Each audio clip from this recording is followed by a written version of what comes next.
Eu sei que nem todo mundo lê isso, mas tem um comentário interessante aqui num parágrafo dessa minha edição que diz assim, olha, é certo que toda tradução ou revisão da Bíblia Sagrada, ainda que levada a termo por íntegros peritos bíblicos, é sempre trabalho humano e como tal está sujeito a falhas. Por outro lado, no entanto, pode melhorar.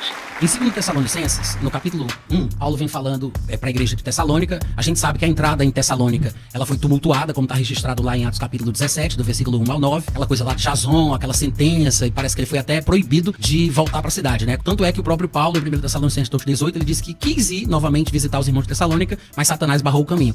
Ou seja, era uma situação complexa, eles estavam sofrendo uma tribulação, que não era a tribulação escatológica, mas, pelo que parece, eles vão pensar que é. Alguns vão pensar que é. Tanto que vem a segunda carta lá de Paulo tratando sobre o assunto. Então Paulo está dizendo, eu sei que vocês estão passando por sofrimentos agora, eu sei que vocês estão enfrentando tribulação, eu sei que o povo do mundo persegue vocês, viver piedosamente em Cristo Jesus nesse mundo onde Satanás é Deus é ter que nadar contra a maré, mas o alívio está preparado pra gente. Ou seja, ele está falando que o povo do mundo hoje atribula a igreja, mas vai chegar um momento em que a igreja vai ser aliviada e o povo do mundo vai receber o pagamento da tribulação. Então, me parece que ele fala que a igreja é retirada e o povo do mundo é quem sofre a tribulação, que ele chama aqui de pagamento. Só que ele coloca que as duas coisas vão acontecer nesse mesmo momento, se a gente ler do jeito que está aqui, com a vírgula. Porque fica, eles receberão a tribulação como pagamento e nós seremos aliviados quando ele se manifestar do céu. Só que ele está falando da tribulação que é antes dele se manifestar do céu. Como ele poderia pagar com tribulação quando ele se manifestasse do céu? Não faz sentido.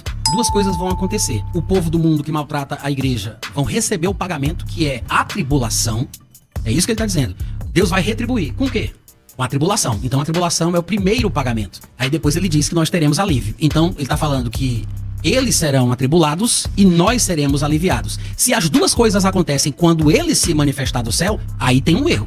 Por quê? Como eles receberiam a tribulação depois da tribulação quando ele se manifestar do céu? Não faz sentido isso. É muito simples, não é nem complicado não. Porque se ele vai pagar com tribulação, no momento em que ele se manifesta do céu depois da tribulação, não tem lógica.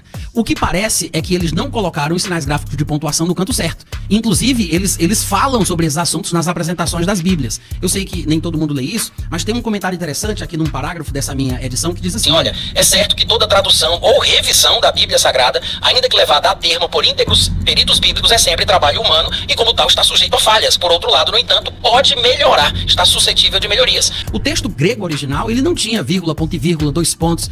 Na verdade, era tudo letra maiúscula, não tinha nem espaço entre as palavras, né? Até os capítulos e os versículos vieram recentemente, 1200, 1500. Mas o que me parece é que a distribuição dos sinais gráficos de pontuação acabaram nos induzindo ao erro. Porque ele não poderia estar falando que os pecadores vão receber como pagamento a tribulação e nós o alívio quando ele se manifestar do céu depois da tribulação.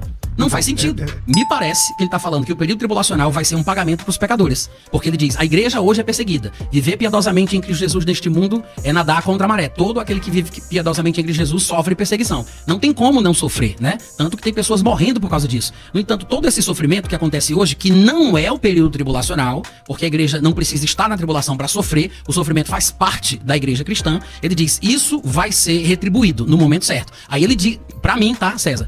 Sem qualquer tipo de falta de consideração à palavra de Deus, querendo torcer as escrituras, muito pelo contrário, é com respeito ao sentido pretendido, que talvez não tenha sido alcançado pelos autores da versão que reconhecem que são falhos, como a gente viu, né? Eu acredito que ele tá dizendo aqui o seguinte, estes que perseguem, maltratam e atribulam a igreja, eles receberão um pagamento. Qual é o pagamento? Qual é a retribuição? A tribulação. Só que ele diz que vai acontecer duas coisas. Eles vão ser atribulados como um pagamento de Deus e nós seremos aliviados. Se isso acontecesse, as duas coisas, quando ele se manifestar do céu, Paulo estaria querendo dizer que eles vão ser atribulados quando Jesus se manifestar do céu, que acontece somente depois da tribulação. Não faz sentido.